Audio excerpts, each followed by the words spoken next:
এই সূরা তেলাওয়াত যারা করবে তাদের অনেক ফাজিলাত। এক নাম্বার ফাজিলাত হচ্ছে এই সূরাটা মানিআতুন মিন আযাবিল কবর। এই সূরা যারা তেলাওয়াত করবে তাদের কবরের আযাব হবে না। কবরে যাওয়া লাগবে কি লাগবে না? যাওয়া লাগবে না। কার কার হাত তোলেন? একজনও নাই। সবাই কবরে যাবেন। একদিন মাটির ভেতরে হবে ঘরে মন আমার, কেন বাঁধ দালান ঘর? প্রাণ পাখি উড়ে যাবে পিঞ্জর ছেড়ে, ধরা ধামে সবই রবে তুমি যাবে চলে। বন্ধু বান্ধব যত মাতা পিতা দ্বারা সুত সবই হবে তোমার পরে মন আমার, কেন বাঁধ দালান ঘর? একদিন মাটির ভেতরে হবে ঘরে মন আমার, কেন বাঁধ দালান ঘর? চিল্লায় বলেন ঠিক কিনা? যাওয়া লাগবে, কেউ বাঁচতে পারবে না। দাদা চলে গেল, বাবা চলে গেল, মামা চলে গেল, আমারও যাওয়া লাগবে। সেলিব্রিটি চাই, আরো সম্পদের পাহাড় চাই। ব্যস্ত, আমরা মহা ব্যস্ত। এত ব্যস্ততা কিসের? স্টপ, থামেন, অনেক হয়েছে। বসেন, একটু ভাবেন। দাদা চলে গেল, বাবা চলে গেল, মামা চলে গেল, আমাকেও চলে যেতে হবে। মাঝে মাঝে কবরস্থানে যাবেন, যে একটু দেখবেন এই কবরস্থানে শিশুরা শুয়ে আছে, কিশোররা শুয়ে আছে, আপনার মতো তাগড়া যুবকরা শুয়ে আছে, ওদেরও রক্ত গরম ছিল আপনার মতো। আজ ওরা নাই, সব শেষ। আপনাকেও যেতে হবে। এই কবরে আমাদেরকে যেতে হবেই। কবরের প্রশ্নের উত্তর দিতে হবে। চিল্লায় বলেন ঠিক কিনা? কবরে প্রথম প্রশ্ন করা হবে, মার রব্বুক, তোমার রবের নাম কি? আমাদের রব কে? ওমা দীনুক, তোমার ধর্মের নাম কি? আমাদের ধর্মের নাম কি? বিশ্বনবীর চেহারা দেখিয়ে বলা হবে, এই লোকটাকে তুমি চিনো কিনা? চিনি না আমরা? চাঁদের চেয়ে সুন্দর তুমি, নবী আমার কমলিহি ওয়ালা, দু জাহানের বাদশা তুমি, প্যারা নবী সাল্লাল্লাহু আলা, দু জাহানের বাদশা তুমি, প্যারা নবী সাল্লাল্লাহু আলা, চাঁদের চেয়ে সুন্দর তুমি, নবী আমার কমলিহি ওয়ালা। সুবহানাল্লাহ পড়ে। আমাদেরকে জিজ্ঞেস করা হবে, রব কে? বলবো আল্লাহ। ধর্ম কি? বলবো ইসলাম। এই লোকটারে চিনো নাকি? আমরা বলবো চিনি, আমাদের প্রাণের নবী মুহাম্মদ সাল্লাল্লাহু। তিনটা প্রশ্নের উত্তর করতে পারলে এডিশনাল আরেকটা প্রশ্ন, ওমা ইলমু। এই তিনটা প্রশ্নের উত্তর জানলা কেমনে? নকল করছো নাকি? বাংলাদেশে নকল আছে না নাই? কোথায় নকল করে? হ্যাঁ, কিছু লিজেন্ড আছে দেখি, একেবারে জামার ভিতরে নকল, টুপির ভিতরে নকল, স্কেলের ভিতরে নকল, মৌজার ভিতরে নকল। আছে না নাই? কথা বলেন। ফেরেশতারা বলবে, তুমি তিনটা প্রশ্নের উত্তর করলে কি করে? আপনাকে বলতে হবে, আমি কোরআন থেকে শিখেছি, আমি হাদিস থেকে জেনেছি। চিল্লায় বলেন ঠিক কিনা? তখন ফেরেশতারা বলবে, আহলান ওয়া সাহলান, মারহাবান, কংগ্রাচুলেশন, তুমি উত্তর করতে পেরেছো। ইফসাহু লাহু কবরুহু 70 যিরান, আপনার কবরটারে 70 হাত লম্বা বানিয়ে দেয়া হবে। ইফতাহু লাহু বাবুন ইলাল জান্নাহ, জান্নাতের দিকে দরজা করে দেয়া হবে। ইলবাসু মিন লিবাসিল জান্নাহ, জান্নাতের পোশাক পরিয়ে দেয়া হবে। আর বলা হবে, নাম কানাউমিল আরুস, বাসর রাতে কনেকে নিয়ে বর যেমনি শান্তির ঘুম, আরামের ঘুম দেয়, তুমিও ঘুম দাও, ঘুমাও। You should get some sleep now, you are very tired man. ঘুমাও, অনেক হয়েছে, ঘুমাও। তোমার এই ঘুম কেউ ভাঙাবে না, ইসরাফিলের সিংহার ফুৎকার ছাড়া। আল্লাহ লম্বা ঘুম যেন দিতে পারি, তৌফিক দাও। আর যারা ইসলাম বিরোধী, কোরআন বিরোধী, বিশ্বনবী বিরোধী, তাদেরকেও প্রশ্ন করা হবে, তোর রব কে? মার রব্বুক, সে বলবে, লা আদরি, আমি কিছু জানি না, আমি মাফ চাই, দোয়াও চাই।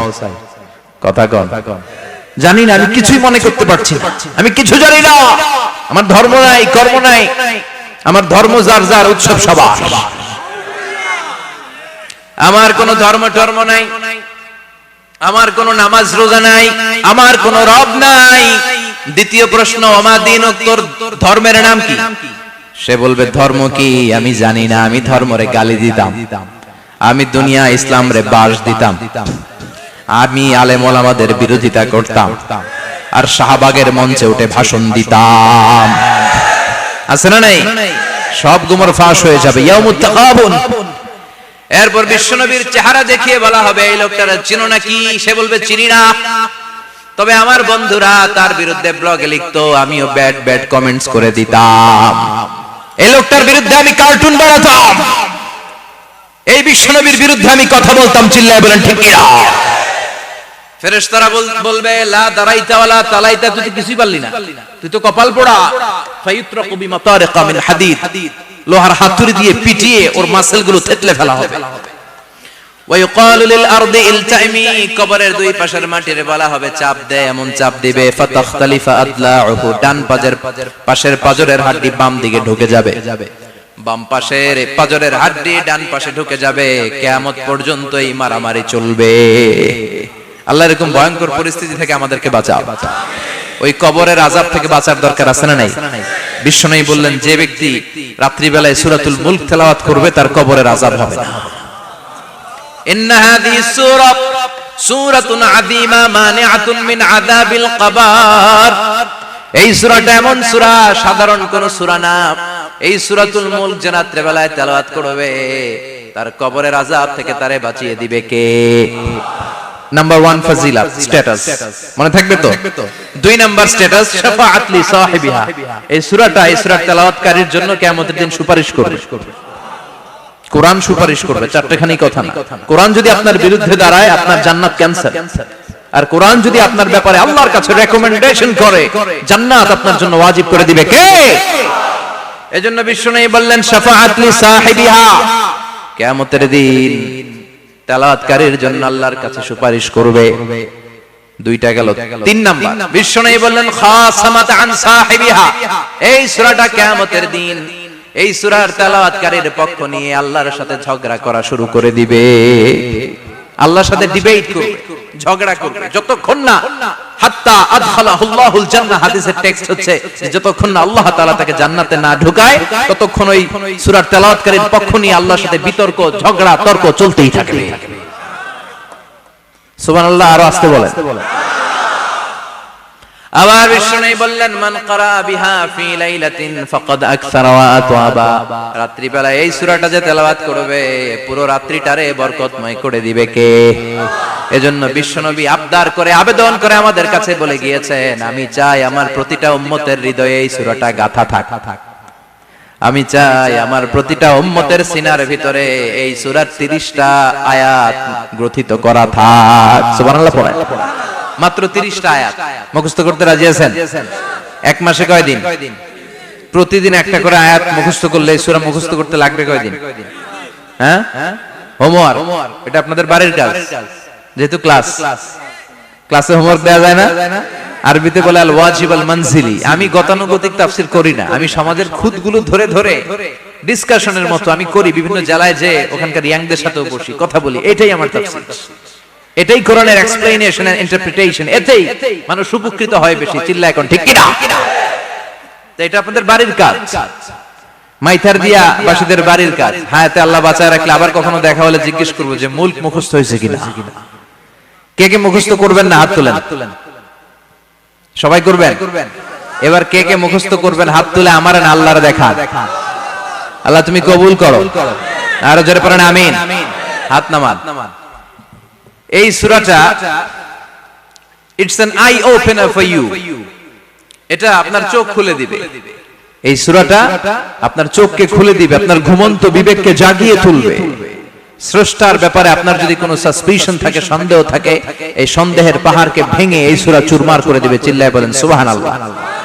আল্লাহ ডেকে বলে গোলাম, কিছু কিছু নাস্তিক আছে আমারে খুঁজে পায় না। এরকম কপাল পোড়া নাদান নাস্তিক বাংলার জমিনেও আছে না নেই? এরা বলে আনসিন ইজ নাথিং, যেটা দেখা যায় না ওটা মানি না, বলে না? Do you see the air in the atmosphere? বাতাসে, বায়ুমণ্ডলে যে বাতাস ঘুরে বেড়ায় এটাকে তুমি দেখো তো মানো কেন? Why do you believe on that? Why do you believe on air? বাতাস বিশ্বাস করছ কেন? কপাল পোড়া নাস্তিকরা বাতাস মানে না। কথা কর। Do you see the bad headache someone feel in his head and he's shouting? মাথার ব্যথায়, মাইগ্রেনের পেইনে যখন কেউ চিৎকার করে তার মাথার ব্যথা দেখা যায়? আমার এখন প্রচন্ড মাথা ব্যথা যদি হয়, আপনারা দেখতে পাচ্ছেন তো, নাস্তিকরা কি মাইগ্রেনের পেইন বিশ্বাস করে না? মাথা ব্যথা বিশ্বাস করে কি করে না? বাতাস বিশ্বাস করে কি করে না? কয় আনসিন ইজ নাথিং, যেটা দেখি না ওটা বিশ্বাস করি না, কপাল পোড়া। আল্লাহ ডেকে বলে, গোলাম আমার সৃষ্টির দিকে তাকা, আকাশের দিকে তাকা, বাতাসের দিকে তাকা, সাগরের দিকে তাকা। সাগরের মধ্যে আমি আল্লাহ আছি না নাই? বিশাল বড় বড় পাহাড়ের দিকে তাকা, ঝর্ণার দিকে তাকা, ঝর্ণার মধ্যে আমি আছি না নাই? ঝর্ণা ঝর্ণা ঝর্ণা রে, বলনা বলনা বলনা রে, কার বিরহে পাগল পাড়া তুই, কার মিলনে ফুল ফসলে ভরা রে তোর দুকুল বই, কার মিলনে, কার মিলনে ফুল ফসলে ভরা রে তোর দুকুল ভই। ঝর্ণা ঝর্ণা ঝর্ণা রে, বলনা বলনা বলনা রে, কার বিরহে পাগল পাড়া তুই। সুবহানাল্লাহ পড়েন। ঝর্ণার দিকে তাকাও, সাগরের দিকে নজর করে দেখো, বিশাল পাহাড়ের দিকে নজর করে তাকাও, ওই পাহাড়ের মধ্যে আল্লাহরে খুঁজে বাবা, চিল্লায় বলেন ঠিক কিনা? এখানে ইমাম আবু হানিফার হাতে হাত রেখে শাহাদা বাক্য পাঠ করেছে। সুবহানাল্লাহ পড়েন। ঝিনুকের ভেতর লুকিয়ে থাকে যেমন মতি, ঝিনুকের ভেতর লুকিয়ে থাকে যেমন মতি, কালমা শাহাদাতে আছে আল্লাহর জ্যোতি, কালমা শাহাদাতে আছে আল্লাহর জ্যোতি। সুবহানাল্লাহ পড়েন। এই জ্যোতি যার হৃদয়ে একবার টাচ করে তার জন্য জান্নাতকে খুলে দেয় কে? এজন্য এই সূরা পড়লে নাস্তিকরা নাস্তিক থাকবে না। নাস্তিকদের জন্য এখানে আল্লাহ মেডিসিন দিয়েছেন, কিছু ডোজ দিয়েছেন। আলহামদুলিল্লাহ পড়েন। এই সূরা থেকে আমরা কিছু সময় কথা শুনবো, শুনতে রাজি আছেন তো? সূরার নাম চিল্লায় বলেন কি নাম? মুলক। মুলক মানে কি? মুলক মানে রাজত্ব, মুলক মানে ক্ষমতা, মুলক মানে পাওয়ার, মুলক মানে কিংডম, মুলক মানে সভরেনিটি। সুবহানাল্লাহ পড়েন। রব্বুল আলামিন বলেন, তাবারাকাল্লাযী বিয়াদিহিল মুলকু ওয়া হুয়া আলা কুল্লি শাইইন কাদির। সুমহান সেই সত্তা যার হাতে ক্ষমতা আর তিনি সব বিষয়ে ক্ষমতাশীল। সুবহানাল্লাহ। তাবারাকাল্লাযী বিয়াদিহিল মুলক, মহামহিম সে সত্তা, সুমহান সে সত্তা, বিয়াদিহিল মুলকু যার হাতে ক্ষমতা। ক্ষমতা কার হাতে? চিৎকার করে বলতে হবে, কার হাতে? নাকি আমাদের হাতে, না সরকারের হাতে, পুলিশের হাতে, র্যাবের হাতে, মাশরাফির হাতে, হিরো আলমের হাতে? ক্ষমতা কার হাতে? ক্ষমতা শুধুমাত্র একজনের হাতে। চিল্লায় বলেন তিনি কে? আল্লাহর হাতে ক্ষমতা, আর তিনি হচ্ছেন সকল ক্ষমতার উৎস, centre of the all powers. সব ক্ষমতার উৎস কে? নাকি জনগণ? আমরা কিন্তু এটাই শিখি, এদেশে আমাদেরকে রাষ্ট্রীয় ভাবে শিখানো হয়, এটা রাষ্ট্রীয় কুফরি। সকল ক্ষমতার উৎস জনগণ নয়, সকল ক্ষমতার উৎস কে? উনি ক্ষমতার উৎস, তিনি ক্ষমতাশীল, মহা ক্ষমতাধর, তার ক্ষমতার সাথে কারো তুলনা হয় না। আমাদের কি ক্ষমতা আছে? কথা বলেন। বল্লা পোকার কামড় খাইছেন? হ্যাঁ, মৌমাছি কামড়াইছে? মৌমাছি কামড়াইলে চিল্লাচিল্লি শুরু করে, তো কি ক্ষমতা আছে আপনার? বল্লা কামড় মেরা দেয়, ধরে ধরে যে মার মইতেও পারি না। কুত্তায় কামড়াইলে আমরা কুত্তারে কামড়াইতেও পারি না। কথা বলেন। আমরা নাকি ক্ষমতার মালিক। পিছন থেকে কেউ যদি বলে হুজুর সাপ, মজা করে বলছি এতই ভয় পাইছি, আসলে যদি ফাঁস করে আসতো সব দৌড়। স্লোগান দেওয়ার বেলায় লিল্লাহে তাকবীর, আল্লাহু আকবার, আমার ভাই তোমার ভাই, কাপায় ফেলামো নামায় ফেলামো। কথা বলেন। আর যদি পেছন থেকে কেউ আওয়াজ করে বলে সাপ, দৌড়। আপনারা কি দৌড় দিবেন? আমরা এদিক দিয়ে দৌড় দিব। কথা কন। চাচা আপন প্রাণ, জীবন বাঁচানোর জন্য ভয়ে পাগল। সাপ লাগবে না, ভাও ব্যাং চিনেন? মাইথার দিয়ে নাই বোধহয়, আছে আছে। কি করে? খালি লাফায়। 10টা ভাও ব্যাং যদি ছেড়ে দেয়া হয়, স্টেজে 2টা আর বাকি 8টা এদিকে, ভাও ব্যাং আর কি লাভ দিবে? এরসে লাফালাফি শুরু করবো আমরা। কথা বলে। আর আমরা দাবি করি আমরা ক্ষমতার উৎস। কোন ক্ষমতা নাই। একবার ডায়রিয়া হলে 3বার টয়লেটে গেলে আর চেহারার দিকে তাকানো যায় না। কারে মাফ করে দে, আই মরে যাইও, আই হাইতান ন, আছে না নাই? তো পারবেন না কেন? আপনার না ক্ষমতার উৎস, আপনি না ক্ষমতার উৎস। আরে আপনার তো কোনোই ক্ষমতা নাই। খুলিকাল ইনসানু দাঈফা, মানুষকে দুর্বল থেকে দুর্বল করে তৈরি করেছে কে? এজন্য রব্বুল আলামিন বলেন তাবারাকাল্লাযী বিয়াদিহিল মুলকু ওয়া হুয়া আলা কুল্লি শাইইন কাদির। সুমহান সেই সত্তা যার হাতে ক্ষমতা। চিল্লায় বলেন ক্ষমতা কার হাতে? আমাদের হাতে কোনো ক্ষমতা নাই। আমরা হলাম দুর্বল। আমরা কি দুর্বলের ঘরের দুর্বল। আমরা যখন জন্মেছিলাম দুর্বল। আমার ছোট্ট একটা মেয়ে আছে, আমি অবাক হয়ে থাকি যে আমিও তাইলে ছোটবেলায় এরকম ছিলাম, না খাওয়ালে খেতে পারে না, পেশাব পায়খানা করে, ঘর নষ্ট করে, বমি করে, দাঁড়াতে পারে না, শুইতে পারে না, লালা পড়তে থাকে, ক্লিন করতে হয়, সব সময় তাকে আল্লাহর আদেশে দেহে ঢুকে আল্লাহর আদেশে বের হয়ে যায়, ঠিক কি না? এই যে ছোট্ট বাচ্চাটা দেহের ভিতরে যে রূহ ঢুকলো, কে দিল? 120 দিনের আগে মানব শিশুর দেহের ভিতরে কিন্তু রূহের ফুৎকার হয় না। সহিহ বুখারীর বর্ণনা 40 40 40 340 এ কত কথা বলেন? প্রথম 40 এ থাকে নুতফা, তারপরের 40 এ হয় আলাকা, তারপরের 40 এ হয় মুদগা, sperm drop, blood clot and then the little flesh. ছোট্ট নাপাক পানি ছিলাম, শুক্রাণু ছিলাম। আমরা কি ছিলাম? শুক্র ছিলাম না, শুক্রাণু, শুক্রের অণু। এক ফোঁটা শুক্রের মধ্যে 20 কোটি অণু থাকে। ওই 20 কোটির একটা ছিলাম আমি আর আপনি। সুবহানাল্লাহ। বাড়িতে গিয়ে বলেন।